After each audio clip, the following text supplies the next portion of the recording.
돌아오지 못한 표국의 흔적은 월화장 우물 아래로 이어진다. 봉인된 석실과 이름 없는 무사들의 무덤, 지워진 이름과 도둑맞은 유산이 한꺼번에 모습을 드러내며 숨겨진 진실이 마침내 피 냄새와 함께 떠오른다. 오늘의 이야기를 시작하겠습니다. 강호의 의리를 지키려면 구독과 좋아요는 필수. 성문 너머의 공기는 이전 석실과도 달랐다. 눅눅하고 차가운 정도가 아니라 살아있는 숨과 죽은 냄새가 한 곳에서 오래 부딪혀 서로의 경계를 잃어버린 듯한 탁함이 배어 있었다. 진무는 문턱을 넘는 순간 본능적으로 숨을 조금 얕게 눌렀다. 이런 곳에서는 깊게 들이마시는 호흡조차 몸을 더럽히는 기분이 들곤 했다. 안쪽은 예상보다 넓지 않았다. 좁고 긴 방이 세. 그 끝에 또 하나의 낮은 돌방이 이어져 있었다. 벽에는 쇠고리가 박혀 있었고 바닥 한쪽에는 묵은지 피 흩어져 있었다. 처음 보는 사람이라면 감옥이라 생각했을 것이다. 그러나 진무는 바로 알 수 있었다. 여긴 단순히 사람을 가두는 곳이 아니다. 사람을 사람 아닌 것으로 바꾸기 전 잠시 붙들어 두는 자리였다. 첫 번째 방에는 두 사람이 있었다. 하나는 분명 살아 있었다. 40대 중반쯤 되는 사내였고 얼굴은 말라붙은 나무 껍질처럼 거치었다. 양 손목은 쇠사슬에 묶여 있었고 입술은 갈라져 피가 말라붙어 있었다. 그러나 눈은 살아 있었다. 그 눈은 지금 들어선 진무와 뒤따라 온 진혁과 소운을 번갈아 보다가 아주 천천히 흔들렸다. 절망도 아니고 기쁨도 아니었다. 오래 버티다 마침내 누군가가 여길 보게 되었다는 믿기 어려운 놀람에 가까웠다. 다른 하나는 벽에 기대어 앉아 있었으나 이미 죽은 뒤 오래 지나지 않은 듯했다. 목에는 검은 멍 자국이 깊게 남아 있었고 손톱 끝은 죄다 부러져 있었다. 죽기 전까지 벽을 긁으며 버틴 흔적이었다. 그의 허리춤에는 낡은 표패 하나가 아직 매달려 있었다. 표국의 물건이었다. 두 번째 방에는 셋이 있었다. 그러나 그 셋 가운데 둘은 살아있다고 부르기 어려웠다. 눈은 떠 있었으나 시선이 전혀 맞지 않았고 입가에서는 침이 가늘게 흘러내리고 있었다. 약이나 고문으로 정신이 심하게 무너진 것이다. 몸은 숨을 쉬지만 마음은 이미 여기 있지 않았다. 셋째는 벽에 등을 기대고 겨우 의식을 붙들고 있었는데 진무가 가까이 다가가자 아주 미세하게 입술을 움직였다. 표구. 그 한마디였다. 세 번째 방은 비어 있었다. 다만 바닥에 남은 피와 집더미 밑에 묻힌 수레바퀴 자국으로 보아 최근까지 누군가를 눕혀 끌고 나간 흔적이 분명했다. 진무는 방 안을 둘러보다가 문득 담서와 백철우를 돌아보았다. 담서는 굳은 얼굴로 안쪽 벽을 보고 있었고 백철우의 시선은 첫 번째 방에 걸려 있었다. 젖은 망령은 이 안으로 들어오지 못하고 문턱 근처에서만 떨고 있었다. 죽은 자들조차 이곳을 가까이 하기 싫어하는 것이다. 하지만 동시에 시선을 떼지도 못하고 있었다. 저 안에는 이름 없는 죽음들이 어떻게 만들어졌는지 보여주는 증거가 있으니까. 진무는 가장 먼저 첫 번째 방에 살아있는 사내 앞에 섰다. 사내는 입술을 몇 번 달싹이다가 마른 목으로 겨우 물었다. 내가 누구든 저 둘 편이면 지금 죽여라. 진무는 진혁과 소운을 한번 흘겨본 뒤 대답했다. 저 둘을 앞세워 여기까지 내려왔을 뿐 편은 아니다. 사내의 눈에 아주 희미한 빛이 스쳤다. 그러다 곧 다시 경계가 올라왔다. 증명할 수 있나? 진무는 품에서 하북표국의 패를 꺼냈다. 강가에서 서문강 시신 곁에서 챙겨둔 것이었다. 사내는 그 패를 보는 순간 숨을 크게 삼켰다. 서문강. 이름을 정확히 아는 것을 보면 이 역시 표국 사람이다. 진무는 낮게 말했다. 강가에서 찾았다. 늦었지만 이름은 돌아갔다. 사내의 어깨가 아주 작게 떨렸다. 울음이라고 하긴 어려웠다. 너무 오래 말라붙은 사람은 눈물보다 떨림이 먼저 온다. 그는 한참 뒤에야 입을 열었다. 난 하북표국 총표두 조인태다.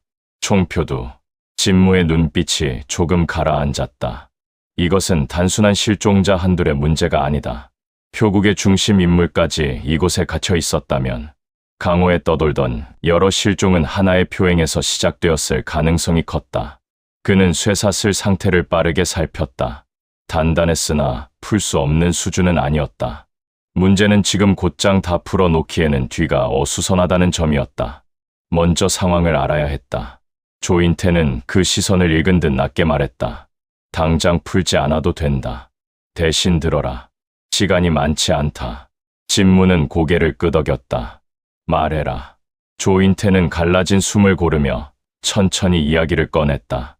시작은 평범한 표행이었다. 적어도 겉으로는 그랬다. 하북표국은 반년 전 북쪽 산줄기 넘어 작은 문파 하나의 유품을 옮기는 의뢰를 받았다. 문파 이름은 대외적으로 밝히지 말라는 조건이 붙었고 표물도 열지 말라는 단서가 있었다. 돈은 넉넉했고 의뢰인은 겉으로 보기엔 몰락한 세가의 잔당쯤 되는 자들이었다. 청아문인가. 조인태의 눈이 순간 좁아졌다. 그 이름을 내가 입에 올리는 걸 보니 이미 많이 알고 있군. 진무는 더 말없이 듣겠다는 뜻으로 턱만 아주 조금 움직였다. 조인태는 말을 이었다. 표행 초반엔 별일 없었다. 하지만 이틀째부터 뒤가 붙었다. 평범한 도적대가 아니었다.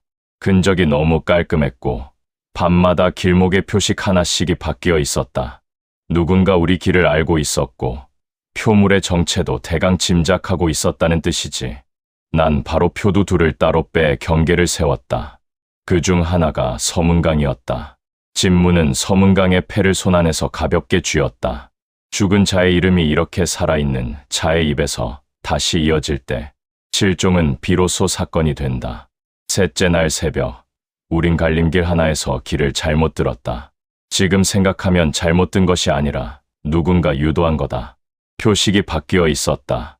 그 길 끝에서 처음 습격을 받았다. 셋을 잃었고 둘은 다친 채 간신히 물러났다. 그런데 이상한 건 놈들이 표물을 통째로 뺏으려 들지 않았다는 점이었다. 상자 하나만 정확히 노렸다. 그 안에는 검과 기록 일부가 들어 있었다. 백철우의 검. 조인태가 천천히 고개를 끄덕였다. 그 이름도 아는군. 그래. 원래 그 검은 우리 표국 물건이 아니었다. 맡긴 자들이 따로 있었고 그들과 우리 사이를 이어준 사람이 바로 백철우였다. 그는 무사였지만 표국 사람은 아니었다. 다만 그 표행에서는 우리와 함께 움직였다. 검을 자기 몸처럼 붙잡고 있었지. 솔직히 처음엔 지나치게 예민하다고 생각했다. 그러나 지금 와선 안다. 그게 맞았다. 조인태는 잠시 눈을 감았다 떴다. 첫 습격 뒤 백철우는 표행 대오를 쪼개자고 했다. 검을 다른 길로 빼고 기록은 따로 숨기고 우리는 빈 상자를 끌고 미끼가 되자고. 난 반대했지만 결과적으로 그의 판단이 맞았다. 문제는 그 틈에 안에서 새는 자가 있었다는 거다. 진혁과 소운의 표정이 동시에 굳었다. 진무는 조인태를 보며 물었다. 표국 안에 배신자가 있었다는 건가? 표국 아니라기보다 의뢰를 중개한 쪽에. 하지만 표행이 쪼개진 뒤부터는 우리 곁에서도 누군가 끊임없이 신호를 흘렸다. 결국 네 번째 밤에 모든 게 무너졌다. 백철우는 검을 들고 사라졌고 서문강은 다른 표두 둘과 함께 강가 쪽으로 빠졌다. 난 남은 인원과 기록 일부를 지키려 했지만 길이 끊기고 말이 죽고 살아남은 자들은 하나둘 흩어졌다. 그 뒤 눈을 뜨니 여기였다. 그 짧은 말 안에 수많은 죽음이 들어 있었다. 강가에서 버려진 서문강, 실종된 표두들, 거짓 제사 위패로 바뀐 이름들, 우물 아래 쌓인 명패들. 한 표국이 통째로 돌아오지 못한 것이다. 진무는 천천히 숨을 내쉬었다. 살아 돌아간 자는 없나? 조인태가 씁쓸하게 입꼬리를 비틀었다. 있다면 내가 이미 들었겠지. 표국은 쉬쉬했을 거다. 표행이 통째로 사라졌다는 소문은 곧 신뢰가 죽는 일이니 남은 자들은 도적대 때문이라 둘러댔을 거고 유족들에겐 산에서 흩어졌다고만 했을 거다. 죽은 자보다 살아남은 표국 간판이 더 중요했겠지. 그 말이 끝나자 두 번째 방에서 희미한 신음이 다시 들렸다. 진무가 그쪽으로 가보니 벽에 기대어 있던 사내가 간신히 눈을 들고 있었다. 얼굴은 퉁퉁 부었고 한쪽 귀는 거의 찢겨 있었으나 허리춤에 남은 끈 자국으로 보아 원래는 검을 차던 자였다. 그는 진무를 보자마자 아주 미세하게 고개를 흔들었다. 표구, 아니다. 무슨 뜻이지? 표국이 아니라 표물이었다. 우릴 노린 게 아니었다. 우리가 끌던 것들, 그 안에 든 것들, 사람도 이름도 다 그거 따라 죽은 거다. 그의 말은 조인태의 말과 이어졌다. 사람들은 표국이 습격당했다 생각했겠지만 진짜 목표는 표국 자체가 아니라 표국이 옮기던 유산이었다. 표국은 단지 가장 눈에 띄는 껍데기였고 그래서 죽음들도 모두 도적대나 실종으로 쉽게 덮일 수 있었다. 진무는 다시 진역과 소운 쪽을 돌아보았다. 그래서 하북 표국까지 걸렸군. 표국이 망하면 소문이 커지니 아예 실종으로 만든 거다. 소운이 건조하게 말했다. 처음부터 다 죽일 생각은 아니었다. 표행이 어지러워지고 길이 끊기면 자연히 일부는 돌아오지 못한 실종으로 남으니까 강호는 그런 일에 금방 익숙해지지. 진역은 입술을 굳게 다문 채 아무 말도 하지 않았다. 그러나 그의 눈빛은 이미 스스로에게도 변명이 남지 않는 차에 그것이었다. 진무는 다시 조인태에게 물었다. 표행이 출발할 때 인원은 몇이었지? 19이었다. 지금 이름이 확인된 자는 절반도 안 된다. 조인태의 눈이 텅 빈 곳을 바라보듯 흐려졌다. 그래서 저놈들이 이긴 거다. 죽인 것보다 모르게 만든 게 더 컸으니까. 그 말은 석실 안명패 선반과 정확히 이어졌다. 이름을 숨기고 유품을 돌려막고 거짓 제사를 열고 강에 시신을 흘리고 살아남은 자는 감금하거나 정신을 부숴놓는다. 그렇게 하면 표국 하나가 통째로 돌아오지 못해도 세상은 오래 묻지 않는다. 담선은 그 말을 듣는 내내 조용히 있었다. 그러나 그의 혼도 분명히 흔들리고 있었다.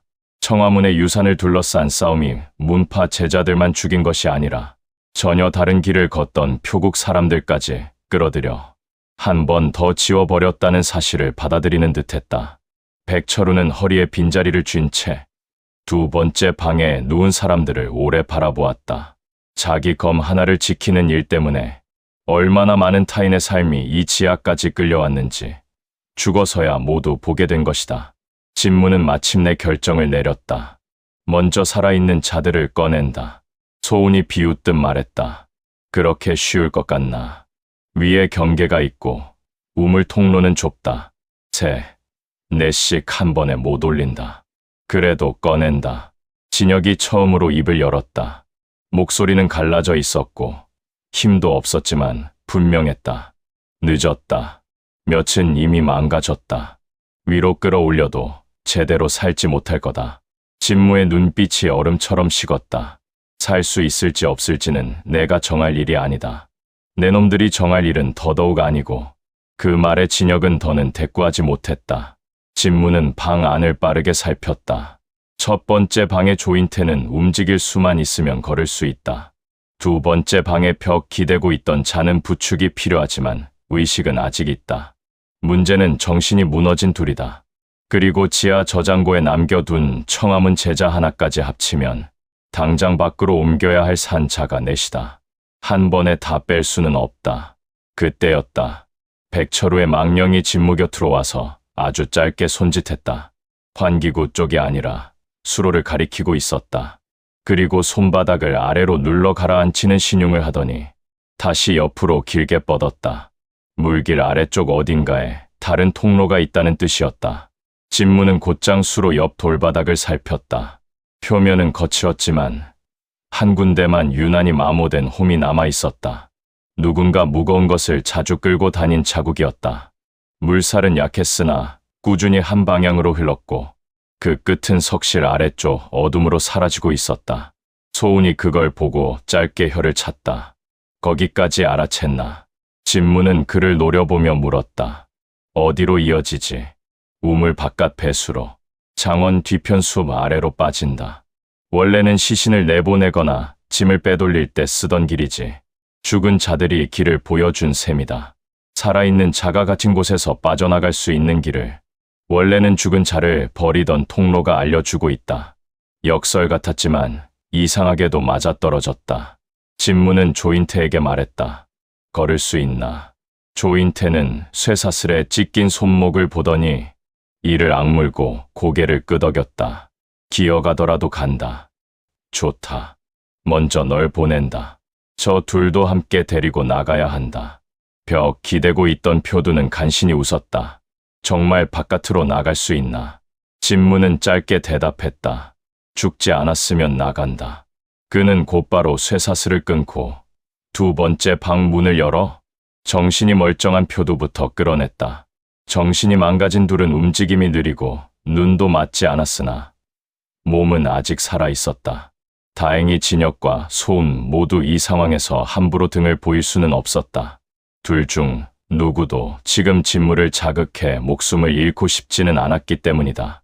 살아있는 자들을 꺼내기 위한 준비가 이어지는 동안 석실 안명패들은 여전히 벽면에서 조용히 빛을 먹고 있었다. 진무는 잠깐 그 앞에 멈춰 섰다. 돌아오지 못한 표국의 이름들, 문파 제자들의 이름들, 강가에서 죽은 사공과 떠돌이 무사들까지 저 이름들은 이제 단순한 증거를 넘어서 하나의 고발이 되어 있었다. 울룡은 사람을 죽인 것이 아니라 돌아오지 못하게 만들었다. 그리고 돌아오지 못한 자들의 이름을 자기 선반에 정리해 두고 있었다. 그는 조용히 선반 맨 아래에서 하북표국 이름이 적힌 패 몇 개를 따로 챙겼다. 조인태가 그걸 보자 눈빛이 크게 흔들렸다. 그걸 왜? 적어도 돌아가지 못한 이름은 돌아가야 하니까. 조인태는 아무 말도 하지 못했다. 그 대신 오래 버티며 굳어있던 얼굴이 처음으로 무너졌다. 그 표정은 살아남았다는 안도보다 끝내 잊히지 않았다는 믿기 어려운 감정에 가까웠다. 진무는 다시 몸을 돌렸다. 지금 중요한 것은 이름을 챙기는 일만이 아니다.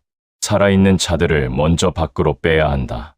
그리고 그 다음에야 월화장 전체를 뒤집을 수 있다. 그러나 그 순간 위쪽 어디선가 아주 희미한 금소금이 울렸다. 누군가가 내려오고 있다. 진혁과 소은의 눈빛도 동시에 그쪽으로 향했다. 둘 다 그 소리를 아는 얼굴이었다. 성문 위, 저장고 쪽 경계가 이쪽 이상을 감지한 것이다. 진무는 검자루를 다시 쥐었다. 시간이 생각보다 더 짧아졌다. 돌아오지 못한 표국의 생존자들을 지키려면 이제는 도망칠 길을 여는 것만으로는 부족하다. 위에서 내려오는 자들을 막아야 하고 동시에 죽은 자들의 이름도 빼앗기지 않아야 한다. 살아있는 자를 끌어올리며 죽은 자의 흔적도 함께 들고 나가야 한다. 그 무게는 분명 가볍지 않았다. 하지만 지금 이 지하에서 그것을 짊어질 수 있는 사람은 결국 진무 하나뿐이었다. 위쪽에서 울린 금소금은 짧았으나 분명했다. 누군가가 지하 저장고의 이상을 알아차리고 아래로 내려오기 시작한 것이다. 월화장 우물 아래 석실은 오랫동안 숨겨진 장소였고 그만큼 안의 질서가 무너지는 일에도 민감할 수밖에 없었다. 진무는 검자루를 쥔 손에 힘을 더 주었다. 살아있는 자들을 끌어내야 하고 돌아오지 못한 표국의 이름도 챙겨야 한다. 그 둘만 해도 버거운데 위에서 내려오는 자들까지 막아야 한다. 조인태가 갈라진 목으로 말했다. 올라오는 길은 하나가 아니다. 저장고 쪽 계단 말고 우물 안쪽 나선 길로도 내려온다. 진무는 즉시 수로 반대편 어둠을 훑었다. 과연 석실 한쪽 벽 뒤편으로 물기 어린 바람이 아주 미세하게 드나들고 있었다. 우물 기둥 안쪽을 타고 내려오는 숨길이 따로 있다는 뜻이다. 울룡이 이런 곳을 하나의 출입구로만 쓰진 않을 것이라는 예상은 했지만 실제로 두 갈래가 모두 열려 있다면 상황은 더 촉박했다. 소은이 낮게 웃었다. 이제야 진짜 곤란해졌군. 위에서 내려오는 놈들은 우리 둘처럼 말로 풀릴 부류가 아니다. 진무는 차갑게 답했다. 너희 둘도 말로 풀린 적은 없었지. 그는 빠르게 결정을 내렸다. 조인태와 의식이 남은 표두 하나, 그리고 정신이 무너진 둘은 먼저 배수로로 빼야 한다. 진혁과 소은은 지금 여기서 묶어 두기에는 너무 위험하지만 함께 움직이게 두는 것도 문제다. 결국 이 둘은 앞세워야 한다. 지형과 길을 아니까. 그리고 틈을 보이면 바로 베면 된다. 백철우의 망령이 다시 수로 아래쪽을 가리켰다. 손바닥을 옆으로 길게 졌더니 곧 3번 짧게 허공을 긋고 마지막에 길게 내리걷다. 그 동작은 이제 익숙했다. 죽은 자들은 늘 표식으로 말한다. 이 길이 안전하다는 뜻이 아니라 이 길 끝에도 울룡이 남긴 암호가 있다는 뜻이다. 길을 따라가면 결국 다른 출구가 나온다. 진무는 조인태에게 짧게 말했다. 걷기 힘들어도 입 다물고 따라와라. 넘어지면 질질 끌고라도 나간다. 조인태는 고개를 끄덕였다. 오래 버틴 사람의 눈이었다. 몸은 쇠했어도 정신은 아직 꺼지지 않았다. 두 번째 방의 표두도 간신히 이를 악물었다. 정신이 무너진 둘은 표두와 조인태가 나눠 부축해야 했다. 쉬운 일은 아니었다. 하지만 여기 남겨두는 것보다는 낫다. 진무는 진혁과 소은 쪽을 돌아보았다. 앞장서라. 배수로 입구까지. 소은이 피식 웃었다. 뒤통수 안 치겠다고 믿는 건가? 믿지 않는다. 그래서 내 목 뒤에 칼이 있는 거지. 진혁은 더 말없이 물길 쪽 어둠으로 걸음을 옮겼다. 소은도 어깨를 으쓱하며 뒤를 따랐다. 둘 다 지금은 살아남는 쪽을 택한 것이다. 하지만 그 선택이 오래 가지 않을 것도 진무는 알고 있었다. 이런 자들은 언제나 칼끝이 잠깐 다른 곳을 볼 때를 기다린다. 수로를 따라 낯낮은 통로는 사람이 허리를 굽혀야 겨우 지날 정도였다. 바닥에는 얕은 물이 흐르고 있었고 그 위로 습기 어린 흙냄새가 가득했다. 머리 위 돌천장 곳곳에는 오래된 곡괭이 자국과 인공적으로 넓힌 흔적이 남아 있었다. 이 길은 원래 장원 배수로였을 것이다. 그러나 울룡은 그 낡은 구조를 시신과 유산을 빼돌리는 통로로 바꿔놓았다. 한참을 걷는 동안 뒤쪽에서 다시 금소금이 울렸다. 이번에는 더 가까웠다. 계단 쪽 성문이 열리고 누군가 저장고로 들어선 것이다. 목소리도 아주 희미하게 울렸다. 수는 적어도 3, 많으면 4. 아직 이 아래 상황을 완전히 파악하지는 못했으나 곧 흔적을 따라 쫓아올 것이다. 젖은 망령은 선두로 미끄러지듯 나아가다가 통로가 갈라지는 지점에서 갑자기 멈추었다. 그는 왼편 어둠을 손가락으로 가리켰다. 담서도 그쪽을 보며 형체를 미세하게 흔들었다. 반면 백철우는 오른편을 가리켰다. 진무는 눈을 가늘게 떴다. 좌우 갈림길이다. 죽은 자셋이 모두 다른 반응을 보이는 것은 처음이었다. 그는 잠시 발을 멈추고 주위를 살폈다. 왼쪽은 바람이 거의 없고 물 냄새가 더 짙다. 막다른 곳이거나 우물 아래쪽 더 깊은 수맥으로 이어질 가능성이 크다. 오른쪽은 바람이 더 움직이고 흙 대신 마른 나무 냄새가 섞여 있었다. 바깥 출구가 있을 법했다. 그렇다면 왜 담서와 젖은 망령은 왼쪽을 가리키고 백철우는 오른쪽을 가리키는가? 그 순간 조인태가 아주 낮게 말했다. 왼쪽은 짐을 숨기는 창고로 이어질 가능성이 큽니다. 물길 냄새가 저렇다면 끝이 막힌 곳이 아니오. 오른쪽은 바깥으로 빠지는 냄새고 죽은 자들이 가리킨 길은 하나가 아니었다. 백철우는 살아있는 자들을 살릴 출구를 먼저 가리킨다. 반면 담서와 젖은 망령은 아직 남겨진 무언가를 가리키고 있다. 기록이나 이름 혹은 끌려온 자들이 더 있을 가능성이다. 진무는 아주 짧게 계산했다. 뒤쫓는 자들이 내려오는 중이다. 모두를 데리고 왼쪽으로 가면 갇힐 수 있다. 하지만 그냥 오른쪽으로 나가면 여기까지 모은 이름과 기록 일부는 또 어둠에 남는다. 그리고 죽은 자들은 바로 그 점 때문에 자신을 여기까지 끌고 왔다. 그는 결국 결정을 내렸다. 조인태와 표두 둘, 정신이 무너진 둘은 오른쪽으로 보낸다. 소운을 앞세워 배수로 출구까지 길을 열게 한다. 진혁은 자신과 함께 왼쪽으로 간다. 담서와 젖은 망령이 가리키는 곳을 확인하기 위해서다. 백철우는 잠시 망설였으나 진무의 시선을 마주하자 조용히 고개를 끄덕였다. 살아있는 자를 먼저 내보내는 것이 우선이라는 뜻을 이해한 것이다. 진무는 조인태에게 말했다. 오른쪽 길로 나가면 바깥 숲 아래로 빠질 가능성이 크다. 소운이 앞장선다. 하지만 이놈이 조금이라도 수작 부리면 망설이지 말고 넘어뜨려라. 밖으로 나가면 물가가 아니라 언덕 아래로 몸을 숨겨라. 내가 안 오면 해 뜰 때까지 움직이지 말고. 조인태는 말없이 진무를 바라보다가 낮게 답했다. 살아서 기다리겠다. 소우는 비웃듯 입꼬리를 비틀었으나 진무의 칼끝이 목 가까이 닿자 더 말하지 않았다. 그는 정신이 흐트러진 자 하나를 어깨로 밀어 세우며 앞쪽으로 걸음을 옮겼다. 조인태와 표두가 뒤를 따랐다. 정신을 잃은 둘은 거의 끌려가듯 움직였다. 물소리와 발소리가 오른편 어둠 속으로 조금씩 멀어졌다. 통로에 남은 것은 진무와 진혁, 그리고 새 망령뿐이었다. 뒤쪽에서는 추격자들의 기척이 더 또렷해지고 있었다. 돌에 닿는 발자국, 검집이 벽을 스치는 마찰음, 짧게 나누는 신호. 이들은 훈련이 잘 된 자들이다. 저장고와 석실을 이미 확인했고 이제 배수로까지 흔적을 좇고 있다. 진무는 진혁을 앞세워 왼편 통로로 몸을 틀었다. 통로는 곧장 끝나지 않았다. 오히려 점점 넓어지며 작은 방 둘과 이어졌다. 첫 번째 방에는 비어있는 괴짝이 쌓여 있었고 두 번째 방에는 젖은 천과 부러진 병장기, 피 묻은 포대가 흩어져 있었다. 살아있는 자를 꺼내기엔 늦었지만 죽은 자들이 붙잡고 놓지 못한 흔적이 남아있는 장소였다. 담선은 방 안쪽으로 곧장 들어가 벽 한쪽을 가리켰다. 그곳에는 작은 못 하나에 끊어진 노끈이 걸려 있었고 그 밑바닥에는 가죽 싸개 조각이 떨어져 있었다.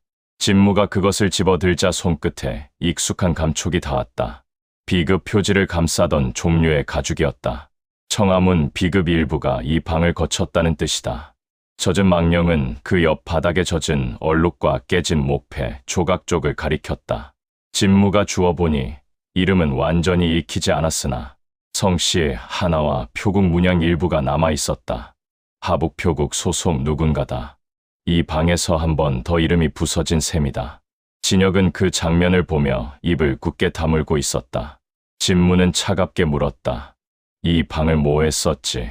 진혁은 한참 뒤에야 답했다. 분류. 무엇을? 사람과 물건을. 그 짧은 말에 모든 것이 담겨 있었다. 표국과 문파에서 끌려온 것들을 이 방에서 갈라놓았다. 죽일 자, 살려둘 자, 강에 흘릴 자, 우물 아래 둘 자, 기록으로 바꿀 자, 유품으로 빼돌릴 자. 살아있는 자들의 편의대로 죽음이 정리된 장소였다. 그때였다. 뒤쪽 통로에서 짧은 비명이 들렸다. 조인태 쪽이 아니라 추격자들 가운데 하나였다. 그리고 그 비명 뒤에는 낯익은 금속음이 하나 더 이어졌다. 짧고 날카로운 일격. 이어서 둔탁하게 몸이 쓰러지는 소리. 진무는 즉시 몸을 돌렸다. 백철우의 망령이 환하게 또렷해져 있었다. 그는 아무 말 없이 오른손을 들어 다시 한번 아주 짧은 검로를 허공에 그렸다. 방금 전 진혁을 무릎 꿇린 그 한 수와 닮았지만 이번엔 끝이 달랐다. 좁은 통로용이었다. 아래에서 치켜 올리는 것이 아니라 벽을 스치듯 옆으로 짧게 파고드는 한 수. 진무는 그 의도를 곧장 이해했다. 통로가 좁을수록 긴 칼보다 짧은 변화가 산다. 추격자들이 한 줄로 들어오는 순간 첫 번째와 두 번째 사이를 끊는 한 수. 망령이 가르친 길은 이제 초식이 아니라 싸움의 방식이 되어가고 있었다. 그는 진혁의 멱살을 잡아 방 안쪽 벽으로 밀어붙였다. 움직이면 죽는다. 그리고 곧장 통로 입구로 나갔다. 과연 세 사람의 그림자가 물길을 밟으며 들어오고 있었다. 맨 앞은 짧은 창, 뒤는 칼 둘. 좁은 통로라 한 번에 하나만 온전히 싸울 수 있다. 진무는 숨을 고르며 벽에 등을 반쯤 붙였다. 첫 창끝이 어둠을 가르고 들어오는 순간 그는 백철우가 보여준 대로 칼을 짧게 옆으로 미끄러뜨렸다. 정면이 아니라 창대와 창주인 손가락 사이 아주 좁은 틈을 스치는 일격이었다. 첫 사내의 손이 찢기며 창이 비틀렸다. 그 뒤로 밀고 들어오던 둘째가 바로 그 무너진 몸에 막혔다. 통로는 순식간에 병목이 되었다.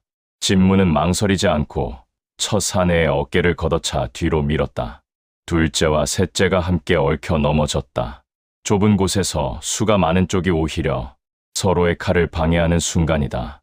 그는 그대로 한 걸음 들어가 둘째의 검을 아래로 눌렀다. 셋째가 위에서 내리꽂듯 칼을 넣으려 했으나 공간이 나오지 않았다. 진무의 발끝이 둘째의 무릎을 꺾고 검등이 셋째의 손목을 후려쳤다. 쇳소리와 함께 칼이 물 위를 미끄러졌다. 짧고 거친 싸움이었다. 그러나 끝은 빨랐다. 세 사람 모두 통로 바닥에 쓰러졌고 그중 둘은 다시 일어나지 못했다. 마지막 하나는 목에 칼끝이 닿자 숨을 삼켰다. 위에 몇이 더 있지.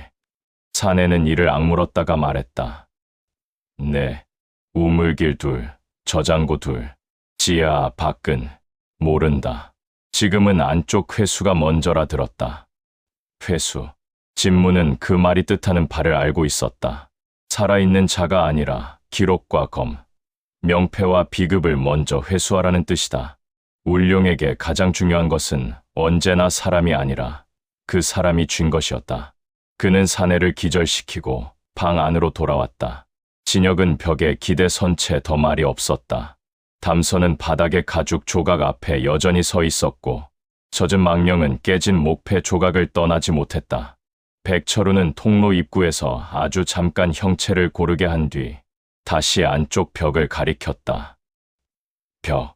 진무가 가까이 가 손끝으로 더듬자 돌판 하나가 미세하게 떨렸다. 숨김 공간이 있었다. 틈을 벌리니 그 안에서 작은 상자 하나가 나왔다. 상자는 이미 열려 있었고 내용물 대부분은 비어 있었다. 그러나 바닥에는 종이 조각 몇 장과 오래된 표물 의뢰서 일부가 남아 있었다. 거기에는 분명하게 적혀 있었다. 하북표국 제3표행대, 의뢰 물목, 건밀자루, 문서 3첩, 부속 폐임해, 호송 조건, 북로 비공개, 분산 이동 가능, 제3표행대. 조인태가 말한 19명의 표행이 바로 이것이었다. 그리고 부속 폐임해라는 말이 눈에 들어왔다. 폐 2매. 하나는 아마 이미 누군가가 회수했을 것이다. 남은 하나가 어딘가에 아직 남아있거나 다른 장부와 연결될 수 있다. 진무는 종이 조각을 챙기며 천천히 숨을 내쉬었다. 죽은 자들이 가리킨 길은 단순히 탈출구가 아니었다. 살아있는 자를 먼저 살릴 길, 그리고 그 뒤에 남은 기록과 진실을 끌어낼 길을 동시에 가리키고 있었다. 담선은 비급 흔적을, 젖은 망령은 깨진 이름을, 백철우는 숨은 상자를 각각 보여주었다. 산자가 아무리 머리로 이어붙여도 끝내 놓칠 조각들을. 죽은 자들은 자신이 마지막으로 붙들고 있던 자리에서 정확히 짚어준 셈이다. 그는 진혁에게 물었다. 부속 폐 하나는 어디 있지? 진혁의 얼굴이 느리게 굳었다. 모른다. 진무는 대꾸 없이 의뢰서를 흔들어 보였다. 이제 와서 모른다고 버틸 상황은 아닌 것 같은데. 진혁은 한동안 침묵하다가 마침내 입을 열었다. 하나는 우물 아래 큰 석실 선반에 있다. 다른 하나는 위로 올라갔다. 윗선 손에. 언제?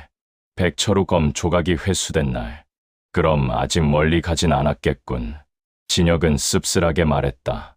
내가 생각하는 것보다 이미 많이 멀다. 하지만 선반에 남은 하나만 있어도 길은 이어질 거다. 진무는 그 말이 사실일 가능성을 인정했다. 전부를 한 번에 되찾지 못하더라도 남은 하나가 있으면 적어도 잃어버린 다른 하나의 흔적까지 좇을 수 있다. 울룡의 질서는 늘 이렇게 나뉘어 있었고 그 틈을 비집고 들어가려면 먼저 손에 잡히는 조각부터 챙겨야 했다. 통로 바깥에서 다시 멀어진 발소리가 들렸다. 조인태 쪽은 아직 무사히 빠져나가고 있는 듯했다. 하지만 위에서 더 많은 수가 정리돼 내려오기 전 이곳을 마무리해야 한다. 진무는 의뢰서를 품에 넣고 다시 앞으로 걸음을 옮겼다. 먼저 큰 석실로 돌아간다. 선반에 부속패를 챙기고 명패도 가능한 만큼 가져간다. 그 다음 우물길을 막고 밖으로 빠진다. 진혁이 낮게 말했다. 너 혼자 들 수 있는 양에는 한계가 있다. 진무는 차갑게 답했다. 그래서 이름부터 챙긴다. 사람 목숨처럼 다시는 못 찾을 수도 있는 것들이니까. 담선은 그 말을 듣고 아주 미세하게 고개를 들었고 젖은 망령은 깨진 목패 조각에서 시선을 떼었다. 백철우는 여전히 앞쪽 길을 보며 서 있었다. 세 망령 모두 이제 진무가 어느 쪽을 먼저 택하는지 알고 있었다. 살아있는 자를 빼내는 일은 끝나지 않았다. 그러나 죽은 자의 이름도 여기 두고 갈 수는 없다. 진무는 검자루를 고쳐 쥐었다. 돌아오지 못한 표국이 지하에 남긴 흔적도, 청화문에 도둑 맞은 유산도, 강에 흘려진 죽음들의 이름도 이제 하나의 길 위로 모이고 있었다. 그리고 그 길은 살아있는 자의 계산이 아니라 죽은 자들이 마지막으로 손가락 끝으로 짚어 준 방향을 따라 열리고 있었다. 큰 석실로 되돌아오는 길은 처음 내려올 때보다 더 길게 느껴졌다. 살아있는 자들을 먼저 내보내는 사이에도 지하의 공기는 조금씩 변해 있었다. 누군가 다녀간 흔적은 냄새로 먼저 남는다. 금속이 비벼진 냄새, 급히 밟고 지나간 흙의 냄새, 손에 쥔 등불 기름이 흔들리며 벽에 스민 냄새, 집 무는 수로 위 돌다리를 다시 밟는 순간 바로 알았다. 위에서 내려온 자들이 이미 한 차례 석실을 훑고 지나간 것이다. 다행히 완전히 뒤집히진 않았다. 명패 선반은 아직 제자리에 있었고 궤짝들도 대부분 열리지 않은 상태였다. 그러나 돌탑 위 문서 꾸러미 일부는 흐트러져 있었고 우물 쪽 물길 가장자리에는 젖은 발자국이 두 줄 남아 있었다. 하나는 장화 바닥이 넓고 깊었다. 짐을 지거나 무거운 걸 끌던 차의 발이다. 다른 하나는 훨씬 가볍고 정갈했다. 흔적을 남기지 않는 데 익숙한 자가 급히 다녀갔을 때 남는 모양이었다. 소운이 그 발자국을 보며 낮게 말했다. 상부 회수조다. 늦지 않았으면 지금쯤 우물 아래 봉실까지 내려갔을 거다. 봉실. 진무는 그 말을 되새겼다. 봉인된 석실이라는 뜻인가.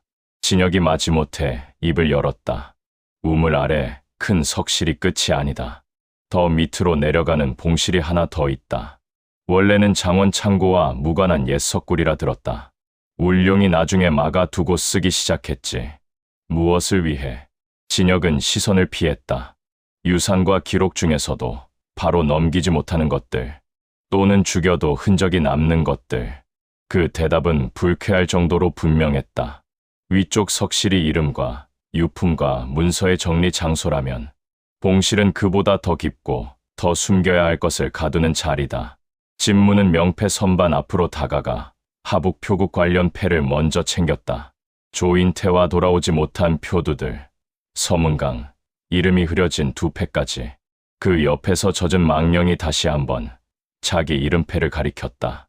진무는 망설이지 않고 그것도 함께 품에 넣었다. 이어서 그는 선반 깊숙한 곳에서 부속 패 하나를 찾아냈다. 손바닥만 한 얇은 목패였는데 겉으로는 평범해 보여도 가장자리 안쪽에 아주 미세한 홈이 둘러져 있었다. 백철우 검 안에서 꺼낸 동판과 같은 계열의 장치였다. 표행 의뢰서에 적힌 부속패 이 매 중 하나가 틀림없었다. 백철우의 망령이 그것을 보는 순간 눈빛이 또렷해졌다. 허리에 빈자리를 움켜쥔 듯한 긴장도 잠시 느슨해졌다. 자기 검, 비급, 그리고 부속패까지 이어지자 청함은 유산이 한 줄로 맞물리기 시작한 것이다. 진무는 목패를 품에 넣고 우물 가장자리로 다가갔다. 우물은 위에서 보던 것보다 훨씬 깊었다. 물은 검게 고여 있었으나 완전히 막힌 것이 아니라 아래쪽에서 아주 희미하게 흐르고 있었다. 돌기둥 안쪽으로는 좁은 나선 계단이 더 이어졌고 중간쯤에서 다시 철문 하나가 보였다. 아마 봉실 입구일 것이다. 물소리와 함께 아주 낮은 진동 같은 것이 계속 울려 올라왔다. 처음에는 수맥 소리인가 싶었지만 가만 듣고 있으면 그것은 단순한 물 흐름이 아니었다. 쇠사슬이 미세하게 흔들리거나 돌벽 안쪽에서 누군가 몸을 끌듯 움직일 때 나는 소리와 닮아 있었다. 담선은 우물둘레에서 한 걸음도 더 다가가지 못했다. 백철우 역시 형체를 굳힌 채 멈춰 있었다. 둘 모두 봉실 아래에 무엇이 있는지 알고 있거나 적어도 가까이서 보았던 자의 반응이었다. 반면 젖은 망령은 우물 가장자리까지 와서 아래를 노려보고 있었다. 그는 죽기 전 마지막 얼굴을 봤고 이름패가 이곳 선반에 놓인 자였다. 그의 원한은 두려움보다 깊은 듯했다. 진무는 진혁과 소운을 돌아보았다. 아래에 누가 있지? 소운이 먼저 대답했다. 누군지보다 어떤 상태인지 묻는 게 더 맞다. 살아있는 자도 있고 죽은 자도 있고 그 중간에서 못 올라온 것도 있다. 진무의 눈빛이 싸늘해졌다. 사람을 무슨 짐짝 다루듯 말하는군. 소우는 입꼬리를 비틀었다. 여기까지 내려왔으면 알 텐데. 울룡은 원래 그런 곳이다. 사람을 죽이는 건 끝이 아니라 정리의 시작이니까. 진혁은 더 무겁게 말했다. 봉실에는 오래된 기록도 있다. 청아문 것만이 아니다. 다른 문파, 다른 표구, 다른 세가것까지. 윗선은 그걸 한꺼번에 건드리지 않는다. 먼저 분류하고 서로 물려있게 만들고 필요한 것만 빼낸다. 봉실은 그 중에서 아직 닫아 두어야 할 것들을 넣는 곳이다. 닫아 두어야 할 것. 진무는 우물 아래를 내려다보며 중얼거렸다. 혹은 밖으로 나오면 안 되는 것들인가. 아무도 대답하지 않았다. 그는 결국 나선 계단을 향해 몸을 돌렸다. 위에서는 여전히 추격자들이 재정비하고 있을 것이다. 배수로로 빠져나간 조인태 일행이 무사히 숲 아래를 벗어났는지도 아직 확신할 수 없다. 하지만 봉실을 보지 않고 이곳을 나가면 지금껏 죽은 자들이 끌고 온 길의 한가운데를 비워두고 떠나는 꼴이 된다. 진무는 검을 든 채 계단을 한 걸음씩 내려갔다. 뒤에서는 진혁과 소운이 마지못해 따랐고 새 망령은 우물 위쪽에 머문 채 시선만 아래로 들이웠다. 죽은 자들조차 쉽게 내려오지 못하는 경계 아래로 지금은 살아있는 사람 셋만이 들어가는 셈이었다. 철문은 생각보다 두껍지 않았다. 그러나 겉면에는 안쪽에서 여러 번 긁은 자국이 남아 있었다. 손톱일 수도 있고 쇠사슬 끝일 수도 있고 혹은 짧은 칼로 마지막까지 쳐본 흔적일 수도 있었다. 3번 짧고 1번 길게 이어진 울룡의 표식과 달리 이 자국들은 무질서했다. 안에 있는 자들이 아무 뜻도 없이 바깥을 향해 그어 낸 절박함에 더 가까웠다. 진무가 문고리를 잡자 차가운 물기가 손에 들러붙었다. 그는 천천히 문을 밀었다. 안쪽에서는 누군 약재 냄새와 함께 훨씬 짙은 부패 냄새가 한꺼번에 쏟아졌다. 봉실은 반원형 구조였다. 바깥 큰 석실보다 좁았으나 훨씬 깊어 보였고 천장은 낮고 검었다. 벽면을 따라 작은 간방 같은 구획이 6군데 나 있었고 가운데에는 돌로 쌓은 낮은 제단처럼 보이는 평상이 있었다. 그 위에는 종이와 동판, 부러진 병기와 반쯤 타담한 두루마리들이 뒤섞여 있었다. 그러나 가장 먼저 시선을 붙든 것은 제단이 아니라 벽 구획 안쪽의 존재들이었다. 첫 번째 구획에는 사람 하나가 앉아 있었다. 살아있긴 했다. 그러나 살아있다는 말이 무색할 정도로 말라붙어 있었다. 머리카락은 엉켜 어깨에 들러붙었고 두 눈은 지나치게 크게 떠 있었다. 그는 문이 열리는 소리를 듣자 천천히 고개를 들었다. 그리고 진무를 보는 순간 입술이 움직였다. 늦었군. 목소리는 마른 돌이 서로 비빌 때 나는 소리처럼 거칠었다. 두 번째 구에게는 시신 둘이 포개져 있었다. 오래되었으나 완전히 썩지는 않았다. 이곳 공기가 차고 습해 부패가 느리게 진행된 탓이다. 두 사람 모두 손목에 비슷한 끈 자국이 있었고 허리춤에는 서로 다른 표국패의 흔적이 남아 있었다. 돌아오지 못한 표국은 하나가 아니었던 것이다. 세 번째 구획은 비어 있었으나 바닥에 남은 긁힌 자국과 마른 피가 누군가 최근까지 버티다 끌려간 사실을 말해주고 있었다. 네 번째 구획 앞에서 진무는 걸음을 멈추었다. 그 안에는 쇠사슬에 묶인 노인 하나가 앉아 있었다. 얼굴은 반쯤 그림자에 잠겨 있었으나 눈만은 또렷했다. 놀랍도록 또렷했다. 산 자보다 죽은 자를 더 오래 본 사람의 눈이었다. 그리고 그가 진무를 보자 아주 희미하게 웃는 듯한 표정을 지었다. 허량의 사부쯤 되는 연배였다. 진혁과 소운도 그를 보는 순간 동시에 굳었다. 노인은 갈라진 목으로 말했다. 이제야 내려오는군. 살아있는 자가 아니라 죽은 자들 뒤를 밟아. 진무의 눈빛이 가늘어졌다. 누구지? 노인은 허탈한 웃음을 흘렸다. 청아문 전 장로, 윤명서. 아니, 지금은 그런 이름도 반쯤 부질없지. 담서가 위쪽 우물둘레에서 크게 흔들렸을 것이 분명했다. 허량이 말했던 장로 가운데 하나가 여기 살아있었다. 아니, 살아있다는 표현조차 어색한 꼴이지만 아직 의식은 분명했다. 진무는 더 가까이 다가갔다. 왜 여기 있지? 명석은 쇠사슬에 묶인 손을 아주 조금 들어 보였다. 죽는 것보다 오래 남는 벌이 필요했겠지. 내가 가진 걸 끝까지 털어내려 했으니까. 무엇을? 명석의 시선이 진무의 품 쪽, 백철우의 검집과 문서가 들어있는 방향에 잠깐 닿았다. 계승표의 마지막 줄, 장로들이 나눠 숨긴 유산의 연결, 그리고 이 우물 아래가 원래 무엇이었는지. 진무는 봉실을 다시 둘러보았다. 우물 아래 비밀 석실, 명패 선반, 기록과 검, 죽다만 자들과 오래 가둬둔 장로. 이건 단순히 울룡이 새로 만든 저장고가 아닐 가능성이 크다. 원래부터 있던 어떤 구조를 울룡이 뒤집어 쓴 것이다. 명석이 그의 생각을 읽은 듯 낮게 말했다. 여긴 원래 봉인실이었다. 청아문만의 것은 아니었지. 오래전 여러 문파와 표구, 세가가 서로 넘겨선 안 될 것들을 묶어 두던 자리였다. 맹세도 같이 묶였고, 배신자 이름도 같이 묶였고, 문파가 무너질 때 마지막으로 이어질 줄도 여기 적혔다. 우물은 단지 입구였을 뿐이다. 진혁의 얼굴이 완전히 굳었다. 말도 안 됩니다. 그런 건 전에 들은 적 없습니다. 명석은 그를 보고 웃지도 않았다. 그렇겠지. 내 놈들은 끝까지 반쪽만 들었으니까. 그러니 기록의 값만 알고 맹세의 값은 몰랐지. 소운도 처음으로 말이 없었다. 그의 눈빛은 여느 비웃음과 달리 진짜로 흔들리고 있었다.